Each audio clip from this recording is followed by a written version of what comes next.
those of us waiting and looking forward to altcoin season, we know to keep our eyes on the Bitcoin dominance chart. We know that we need to see a correction in Bitcoin dominance.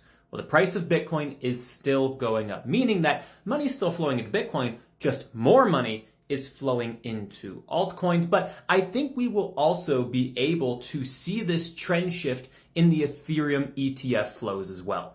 Because in my personal opinion, I think the altcoin will first start with institutional investors starting to take the money and the gains they've made in the Bitcoin ETF and putting it directly into the Ethereum ETF. Institutional investors are very, very smart. They've studied this market. They know that an altcoin season is something that historically happens. So they have so much money, though, that they can't dive into markets that don't have a lot of liquidity. They don't have large market caps, which means they can only really play in Bitcoin and Ethereum.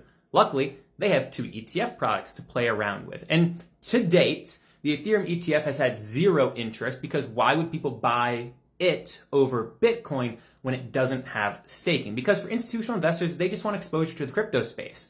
Bitcoin and Ethereum do the same thing, but Bitcoin's the name brand. So they get the name brand. And you can see cumulative flows for the Ethereum ETF here, like 19.8 million of inflows, 3.2 million of outflows, 7.4, 0, 8.1 million, 10 million, $100,000. These inflows are minuscule.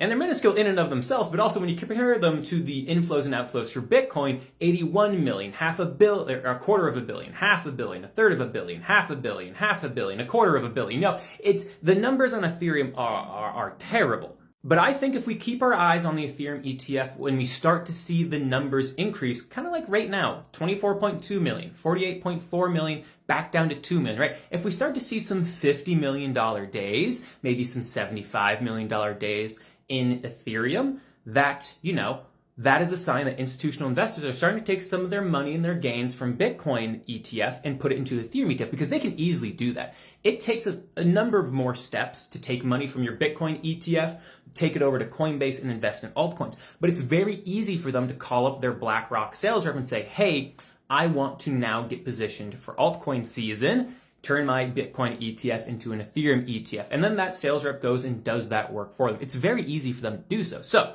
I think that not only do we need to keep our eyes on the Bitcoin dominance, but I think we're first going to start seeing it very clearly by monitoring the Ethereum ETF inflows. If these numbers start to pick up, it means that institutional investors, in my mind, are beginning to position themselves for an altcoin season. So keep your eyes on both.